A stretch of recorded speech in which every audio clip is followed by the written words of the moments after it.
Bab 8, tugas pertama. Rea sedang duduk di atas ranjangnya, pikirannya kalut. Sebenarnya dia tidak mau menerima tawaran Kenzo, tetapi dia sudah menyanggupi.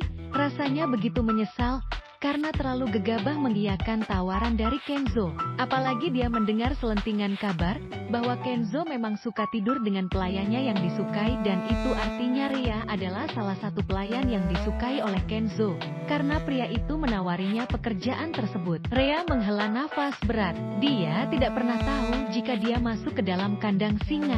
Semalam waktu mengiyakan permintaan Tuan Kenzo, Rea masih belum bisa berpikir jernih. Tapi setelah dia keluar dari kamar majikannya itu kemudian masuk ke dalam kamarnya, Rea langsung ambruk seketika. Apa tadi yang kupikirkan? Kenapa aku mengiyakan permintaan Tuan Kenzo? Rea, kenapa kamu bodoh sekali? Rea memukul keningnya berkali-kali. Tiba-tiba ponselnya berbunyi.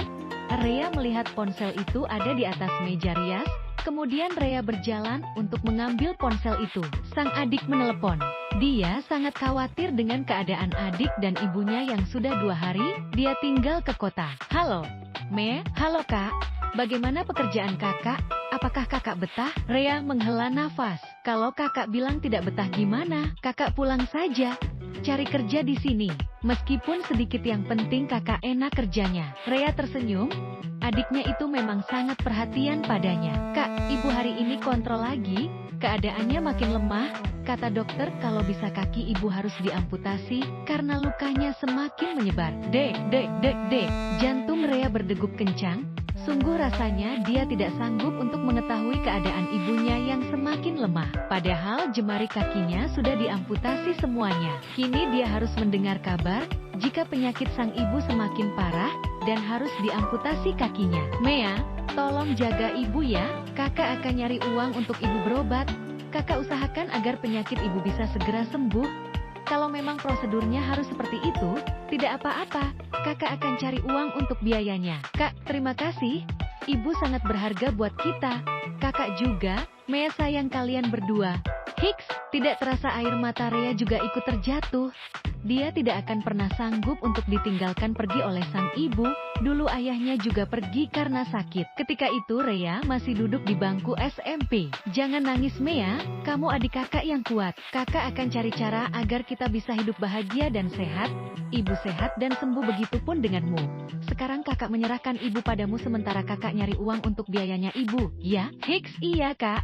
Mea kuat kok. Kakak hati-hati ya di sana, jaga diri. Kalau bisa kakak menyempatkan diri untuk pulang. Iya, nanti kalau gaji kakak udah banyak, kakak akan minta izin majikan kakak untuk pulang. Setelah mengobrol hingga larut malam, akhirnya Mea menyudahinya karena mengantuk. Rea juga harus bersiap untuk tidur, dia sudah bekerja sekarang. Rea tidak tahu hal apa saja yang nanti ia kerjakan. Keesokan harinya, Rea sudah bersiap di depan kamar Tuan Kenzo. Tadi Calvin telah memberikan informasi bagaimana dia harus menjadi asisten Tuan Ken. Tuannya itu harus bangun di jam 6 pagi titik 30 tepat. Rea harus sudah membangunkannya, membuka gorden kamar lebar-lebar agar Tuan Ken cepat bangun. Karena Tuan Ken sangat tidak bisa tidur di tempat yang terang. Setelah itu Rea harus menyiapkan pakaian kerja, dari kemeja, jas, celana, dasi dan sepatu Tuan Ken. Mungkin jam tangan juga. Karena kadang Tuan Ken bingung harus memakai jam yang mana. Rea harus profesional saat bekerja. Dia harus benar-benar menjadi asisten yang patuh dan sedikit tegas. Karena kata Calvin, terkadang Tuan Ken itu sangat keras kepala, dan Rea bertugas untuk menegurnya. Sepertinya itu bukan pekerjaan yang sulit bagi Rea, dia bisa melakukan semua itu. Rea melihat jam di pergelangan tangannya, sudah menunjukkan pukul 6 pagi titik 25, dan wanita itu mengetuk pintu 3 kali. Tidak ada sahutan, karena sang empunya masih pulas. Calvin menyarankan Rea untuk masuk dan langsung membuka gorden. Rea berjalan ke sisi ranjang di mana Tuan Ken. Pria itu mengerutkan dahinya karena silau dari matahari pagi menerpa wajahnya. Tepat jam 6 pagi titik 30 Rea membangunkan tuannya. Tuan, sudah saatnya Anda bangun dan mandi. Ujar Rea masih terdengar kaku. Kenzo mengerjapkan matanya beberapa kali menghalau sinar. Pria itu tersenyum mendapati Rea yang berdiri di sisi ranjangnya. Selamat pagi, Rea. Kenzo sedikit tertegun, karena dia bisa mengingat nama asisten barunya itu. Padahal biasanya dia harus diingatkan lagi dan baru beberapa hari kemudian dia akan ingat. Selamat pagi Tuan, silahkan mandi dulu, saya akan menyiapkan pakaian untuk Anda, ujar Rea. Kenzo bangun dan berdiri di depan Rea.